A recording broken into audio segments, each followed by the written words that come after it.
Well, President Obama took plenty of heat when he decided to commit some parts of the U.S. military to fight in Libya. Now that the mission of removing Khaddafy from power is officially over, has the president been vindicated? I'm joined now by the author of Export Now, 5 Keys to Entering New Markets.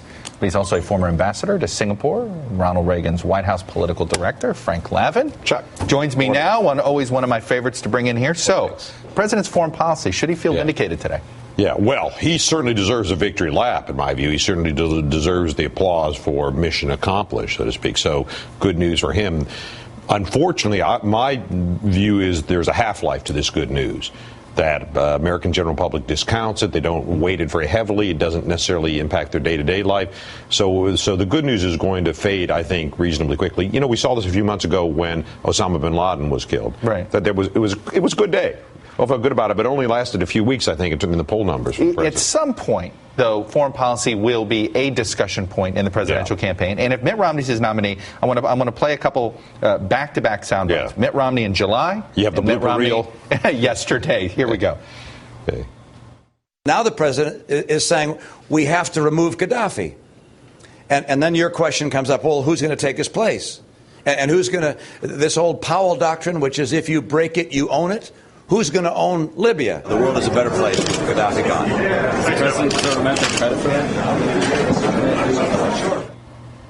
He didn't look too thrilled about answering that question, but it goes to, does the president, you know, what his campaign folks will say is, at some point they do get to tell a story about some of their accomplishments, and that it could help blunt this leadership question that's been out there. You're right. I think they'll be able to say, at least argue competent stewardship of foreign policy. I think they'll be able to make that case on the back of Libya's success. And there has not been, I think, a major catastrophe or drift the wrong way. You could talk about American declinism or aggressiveness in certain parts of the world, but I think it's easier for the Obama team to say, you know, we played a steady hand through our tenure. I wanted to get your reaction when I knew you were coming on this week, and then I saw the debate talking points about foreign aid. And let me play the clip for you, and I want to get you to respond. I think it's time not only to have that entire debate about all of our foreign aid, but in particular the UN. Why are we funding that? I happen to think it doesn't make a lot of sense for us to borrow money from the Chinese to go give to another country for humanitarian aid. We ought to get the Chinese to take care of the people. I know we're in a primary season, and you have to pander to primary voters. Are you surprised that Romney took the bait? Yeah, well, and then Romney came around later, and he said, look, some of this foreign aid is humanitarian, which most Americans would support. Some of it has a military dimension, with most of his support. So he made a case for some of it. But look, some of it is sort of silly. We have concessionary loans through the Asia Development Bank to China.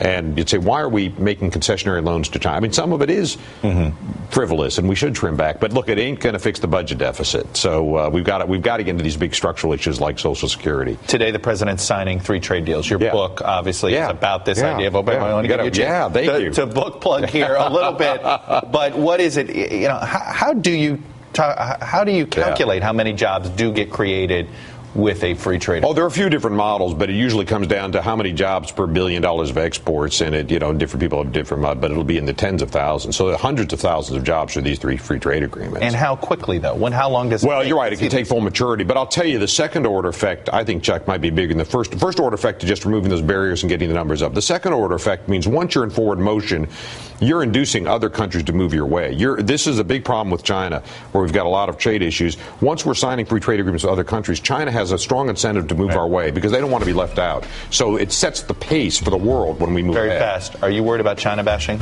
that's going on right now? No, I think it's been within normal political bounds. I don't think it's been over the top yet. All right. Frank Lavin. Thanks. Always good to have you. Good in your visits here to D.C. Thanks for the book plug. Safe travel. Thanks a lot.